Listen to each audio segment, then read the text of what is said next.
Hello my dear students, कैसे हैं? उम्मीद करते हैं आप सब लोग अच्छे होंगे। आज जो हम लोग बात करने वाले हैं वो सिलेबस के बारे में। किस सिलेबस के बारे में बात करने वाले हैं? तो जैसा कि हम सब लोग जानते हैं कि यूपी में फार्मासिस्ट की वैकेंसी आई है, ठीक। और ये वैकेंसी लगभग 445 वैकेंसी आई है डिफरेंट डिपार्टमेंट्स में, जिसका रिक्रूटमेंट ऑनलाइन एग्जाम के बेसिस पे होगा। और वो ऑनलाइन एग्जाम होगा कंप्यूटर बेस्ड टेस्ट, जिसको सीबीटी बोलेंगे। इसमें दिया गया है कि 100 एमसीक्यू आएंगे, यानी 100 क्वेश्चन पूछे जाएंगे, टोटल 100 मार्क्स के होंगे और इसमें कोई भी नेगेटिव मार्किंग नहीं होगी। ड्यूरेशन देखा जाए एग्जाम का वो 2 आवर्स का है। 2 सेक्शन में ये क्वेश्चन पेपर आने वाला है। सेक्शन ए 80 मार्क्स के और सेक्शन 2 यानी सेकेंड 20 मार्क्स के। तो इन्हीं जो सेक्शन 80 एंड 20 के हैं, 20 मार्क्स के हैं, इन्हीं के सिलेबस के बारे में डिस्कशन करेंगे और देखेंगे कि ये सिलेबस हमको कहां से मिलेगा। तो आइए देखते हैं कि सिलेबस का कंटेंट क्या है और ये सिलेबस हम कहां से डाउनलोड कर। तो सबसे पहले गूगल ओपन करेंगे और गूगल पे हम लोग डालेंगे UPNHM और इस पर क्लिक करेंगे तो सबसे पहला जो लिंक आएगा Uttar Pradesh national health mission, उसमें हम लोग अपडेट्स पे क्लिक करेंगे। और जब अपडेट्स पे क्लिक करेंगे तो यहाँ पे देखें online application invite for the vacant contractual position ANM staff nurse lab technician and pharmacist. यहाँ से हम लोग फॉर्म अप्लाई कर सकते हैं। और यहाँ पे डिटेल एडवर्टीजमेंट पे जब यानी चौथे नंबर पे जब क्लिक करेंगे तो यहाँ पे एक PDF खुलेगा जिसमें वो सारी इंफॉर्मेशन दी गई है, जिसका एक वीडियो लेक्चर मैंने बना रखा है, उसका लिंक आपको डिस्क्रिप्शन बॉक्स में मिल जाएगा। और इसी में जब हम लोग स्क्रॉल करके डाउन जाएंगे तो इसी में हमको सिलेबस मिलेगा। और वो सिलेबस कहाँ पे है? तो ये देखें, यहाँ पे सिलेबस दिया गया है पेज नंबर 40 पे, फार्मासिस्ट एलोपैथी। अब सिलेबस में क्या क्या दिया गया? सेक्शन ए जो मैंने कहा 80 मार्क्स के होंगे, ये सेक्शन ए 80 मार्क्स के क्वेश्चन होंगे, जिसमें पहला ही सिलेबस दिया गया है फार्मास्यूटिक्स। तो फार्मास्यूटिक्स में मेट्रोलॉजी आपको पूछी जाएगी, जिसमें हम लोग कैलकुलेशन की बात करते हैं। यहाँ पे कैलकुलेशन पोर्शन आएगा। सेकंड है प्रेस्क्रिप्शन, जिसमें हम लोग रिटन ऑर्डर है डॉक्टर द्वारा, प्रेस्क्रिप्शन के बारे में पढ़ेंगे। स्टेरिलाइजेशन क्या है, जिसमें हम लोग कैसे स्टेराइल करते हैं। टैबलेट एंड कैप्सूल के बारे में आएगा।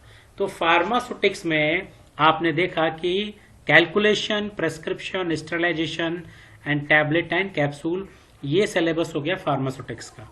सेकेंड है फार्मास्यूटिकल केमिस्ट्री। इस फार्मास्यूटिकल केमिस्ट्री में हमें एसिड, बेस एंड बफर के बारे में पढ़ना है और इससे रिलेटेड MCQ सॉल्व करने हैं। एंटी माइक्रोबियल और एस्ट्रिंजेंट्स के बारे में पढ़ना है। फार्मास्यूटिकल ऑर्गेनिक कंपाउंड्स के बारे में पढ़ना है। एनेस्थेटिक के बारे में और ड्रग्स के बारे में। ये सिलेबस हो गया फार्मास्यूटिकल केमिस्ट्री के। तीसरा देखा जाए C, जिसमें हम लोगों को फार्माकोग्नोसी, जहां पे प्लांट से रिलेटेड हम लोग बात करते हैं। तो जहां पे adulteration and drug evaluation, adulteration का मतलब मिलावट होता है, और यहाँ पे हम लोग ड्रग को कैसे इवेल्युएट करेंगे वो भी सीखेंगे।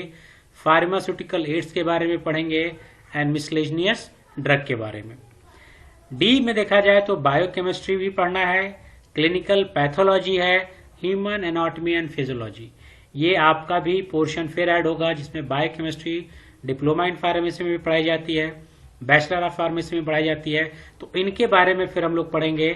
और नेक्स्ट देखा जाए health education and community pharmacy. तो health education and community pharmacy में toxicology and pharmacological, second and pharmaceutical jurisprudence. तो यानी इसमें health education and community pharmacy भी आ गया, टॉक्सिकोलॉजी एंड फार्माकोलॉजी, ठीक। तो यानी अब फार्माकोलॉजी के बारे में पढ़ना है। फार्मास्यूटिकल जूरिस्प्रूडेंस, जिसमें शेड्यूल और एक्ट वगैरह आते हैं, वो भी पढ़ना पड़ेगा, वो भी एग्जाम में आएगा। नेक्स्ट देखा जाए क्या है? नेक्स्ट सिलेबस में देखा जाए तो यहाँ पे है drug store and business management. ये भी एग्जाम में को आएगा portion, hospital and clinical pharmacy. तो ये भी आपके एग्जाम में पूछा जाएगा।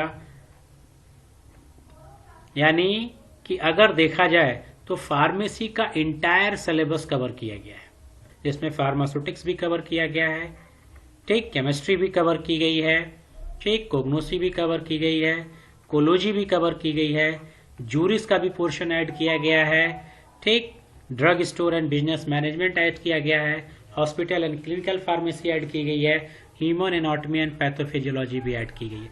तो इंटायर फार्मेसी का सिलेबस ऐड किया गया है और जिससे रिलेटेड एमसीक्यू क्वेश्चन आएंगे।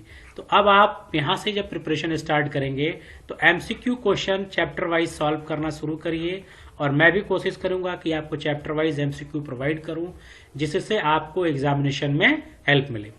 सेक्शन 2 में जनरल यहाँ पे देखिए 20 मार्क्स का होने वाला है, जिसमें आपके general aptitude, reasoning, general awareness, basic computer and knowledge, जिसमें सबके 5-5 क्वेश्चन आएंगे, टोटल 20 क्वेश्चन आएंगे। तो ये आपके एग्जामिनेशन का पैटर्न है 20+80। तो हमें जो फोकस करना है जनरल एप्टीट्यूड, रीजनिंग, ये हम लोग हल्का फुल्का पढ़ते रहेंगे तो काम हो जाएगा।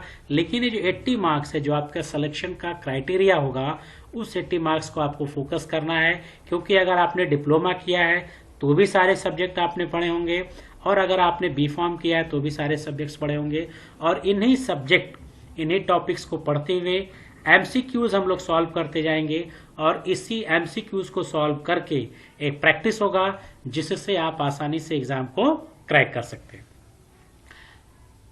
ये ओवरऑल एक ब्रीफ जानकारी मैंने सिलेबस के बारे में दी, और ये सिलेबस कहाँ से डाउनलोड होगा इसका लिंक आपको डिस्क्रिप्शन बॉक्स में मिलेगा, वहां से भी आप डाउनलोड कर सकते हैं, लिंक से भी, और आप यूपीएनएचएम की वेबसाइट से भी सिलेबस को डाउनलोड कर सकते हैं।